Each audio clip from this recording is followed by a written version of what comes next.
Hello student, मैं Suresh sir आप लोगों को समांतर श्रेणियाँ पढ़ा रहा था। वही बात समझ में, इधर थोड़ा सा बोर्ड की कॉपी देखना होना था, थोड़ा डिस्टरबेंस था, लेकिन अब जो है अब वो काम ख़त्म हो गया है। अब रेगुलर क्लासेस जो आपके टाइम टेबल के अनुसार चलेंगे, जो रेगुलर टाइम टेबल दिया गया है 10 बजे से 10 थे, और जो है 10th सी जो है 3 से 4 है, और 10 से 11 10th का क्लास चलेंगे मैथ के। तो हमने बढ़ाया रहता समांतर श्रेणी, जाए एक रफ आइडिया देख लीजिए, गैप हो गया थोड़ा बहुत। समांतर श्रेणी एपी, अरिथमेटिक्स प्रोग्रेशन इसको बोलते हैं। एपी में क्या लिखना है? प्रथम पद को क्या लिखते हो? प्रथम पद, प्रथम पद इक्वल टू ए, सार अंतर, दोनों में अंतर क्या है? डी है। पदों की संख्या, पदों की संख्या इक्वल टू एन है।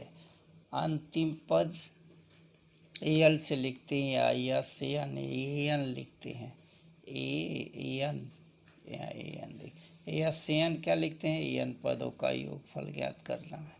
एन एनवां पद, ठीक है, यस एन सभी पदों का योगफल, या यस लिखेंगे तब भी चलेगा, यस आर यस एन, ठीक है। तो पहला फार्मूला क्या है? A N equal to A plus N minus 1 into D. ये देखिए, ये चीज़ हमको याद रखना है। आई बात समझ में? दूसरा क्या फार्मूला? एस इक्वल टू, या एस एन या एस दोनों एक ही चीज़ है, n upon two A plus N minus 1 into d. Or, इसी फार्मूले को हम क्या लिख सकते हैं? S equal to n upon two A plus l. तो एल इक्वल टू क्या होगा यहाँ? L equal to A plus N minus 1 into d. L का वैल्यू ये है। इतने फार्मूले हैं, ये चीज़ हमको जानना है। समांतर मतलब अंतर जोड़ो या घटाओ, किसी भी संख्या से जोड़े घटाएं, कोई संख्या जोड़ रहे हैं, सब में जोड़ दिया तो समांतर श्रेणी में हुई। अगर सभी किसी संख्या में कोई भी श्रेणी दी गई है, उसमें से कोई एक संख्या माइनस करते हैं तो अगला श्रेणी मिलता जाएगा, अगला पद उसके मिलते जाएंगे, ठीक है।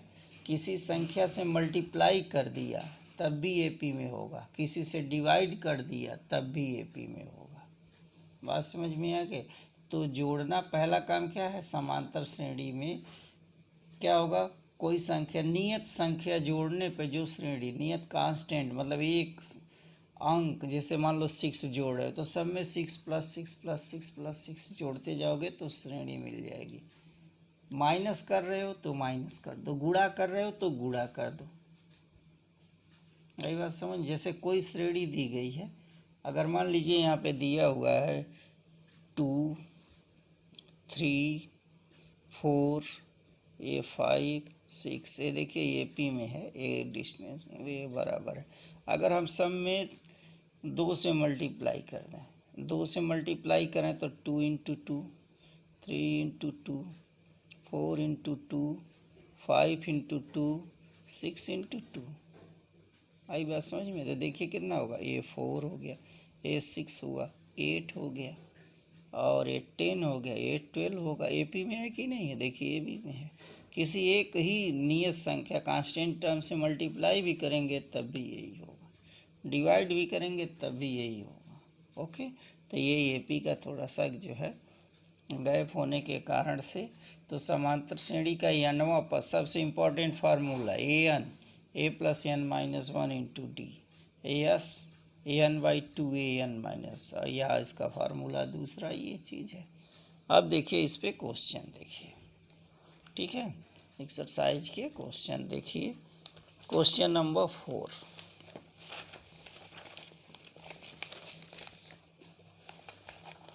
ये क्वेश्चन नंबर 4,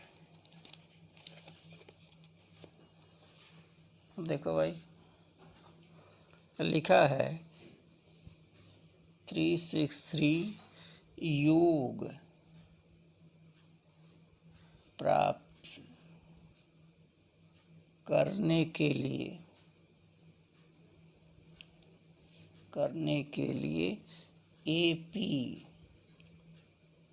एपी में क्या दिया हुआ है 9 17 25 डॉट डॉट डॉट के कितने पद लेने चाहिए कि कितने पद लेने चाहिए। मतलब क्या, इसका मतलब क्या समझे, कितने पद लेना चाहिए, क्या हमको निकालना है, हमको मान लिया कि n पद लेना चाहिए। सॉल्व। अब देखिए क्या क्या दिया हुआ है, ये यस की वैल्यू दिया गया है, देखो यस इक्वल टू हो गया 636, ए इक्वल टू पहले लीजिए ए प्रथम पद, ए इक्वल टू क्या है 9 है, लिख दिया 9। डी इक्वल टू क्या है T2 माइनस T1, ये देखिए T2 17 में से क्या घटा देंगे 17 माइनस 9, 17 में से 9 घटेगा तो कितना बचेगा 8 बचेगा ना, 8 आई बात समझ में। देखिए डी की वैल्यू है, ठीक है, तो लिखेंगे माना कि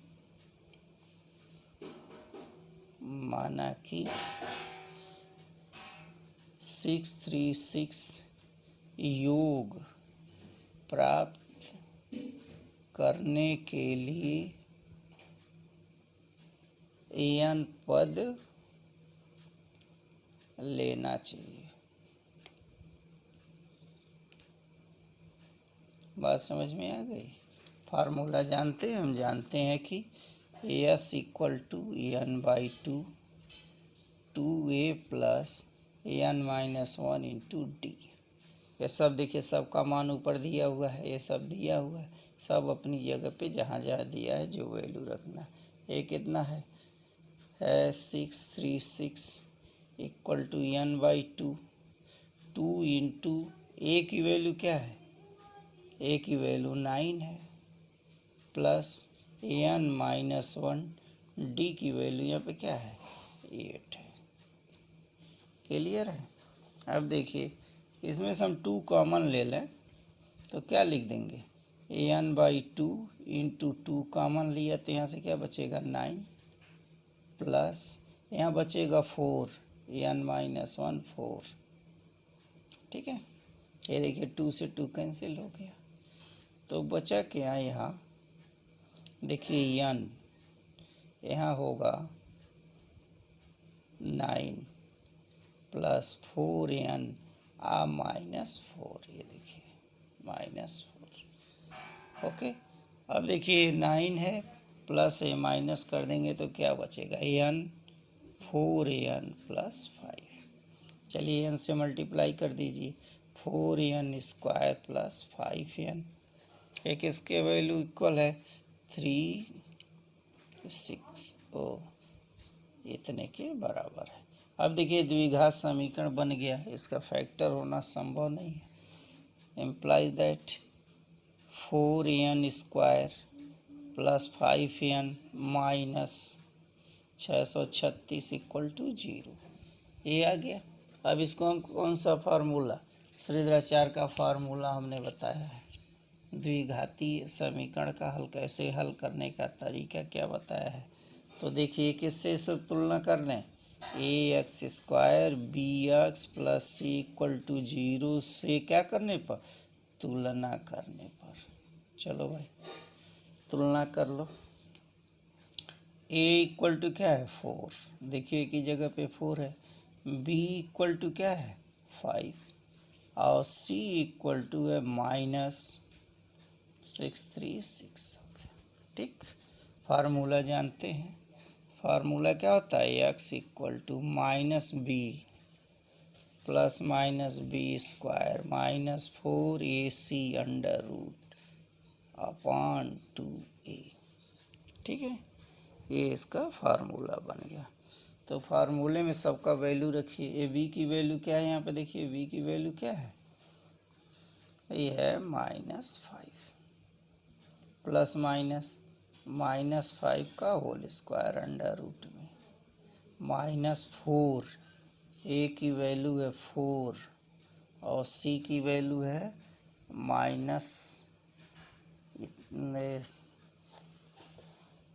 अपॉन टोटल का 2 इंटू ए की वैल्यू क्या दी है यहाँ 4 दिया हुआ। ठीक है, अब इसी को क्या करना है, इसी को सॉल्व करना है। सॉल्व करने के लिए यहाँ देखिए -5 है, लिख दिया -5 प्लस -5 का वर्ग करेंगे तो कितना होगा 25 हो गया। और ये देखिए 4 चौका 16, ये माइनस प्लस कर देगा 16 गुणे 636, कहाँ से अंडर रूट में है, यहाँ से अंडर रूट में है, अपॉन 4 दूना 8 हो गया। चलिए इसमें 16 में 36 का गुणा कर दीजिए,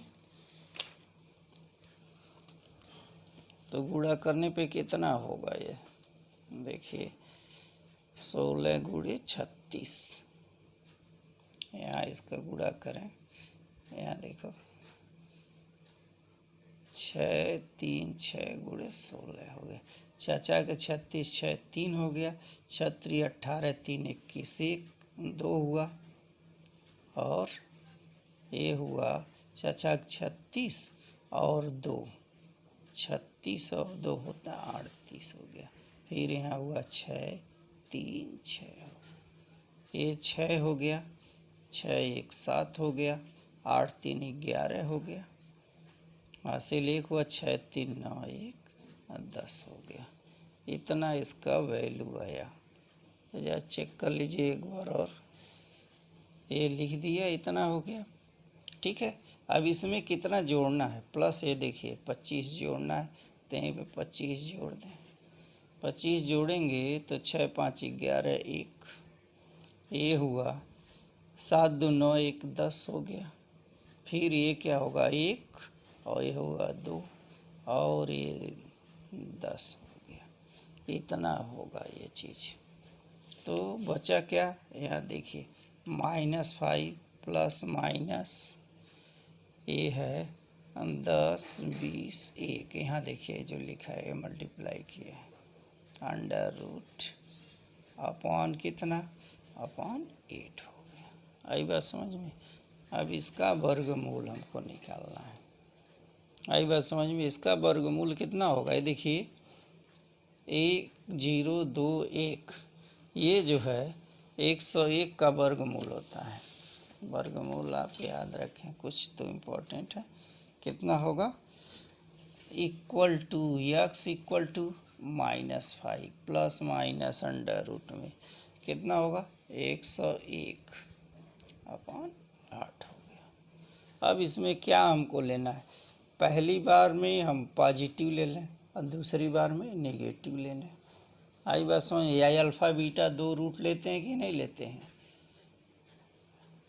तो पहला बार क्या लिखेंगे, पॉजिटिव लेने पर पॉजिटिव ले लीजिए, x इक्वल टू -5 प्लस 101 बटे 8 हो गया, ये हो गया। और दूसरी बार क्या लेने पे, यहाँ देखिए नेगेटिव लेने पर, नेगेटिव जब लेंगे तो क्या लिखेंगे, x इक्वल टू -5 माइनस 101 बटे हो गया ये 8 हो गया। चलिए 101 है और -5 करेंगे तो कितना होगा, ये होगा 96 अपॉन 8। अब 12 बटे 96, ये 12 हो गया। और दूसरा क्या होगा, इसको ऐड करें तो कितना लिखेंगे, ये 106 हो गया, -106 अब बटे 8 हो गया। आई बात समझ में। इसको 2 से काट दें तो ये हुआ 4, ये कितना होगा 5 और ये 3 होगा, -53 अपॉन 4 हो गया। यहाँ x की वैल्यू कितना हो गया, x की वैल्यू 12 हो गई।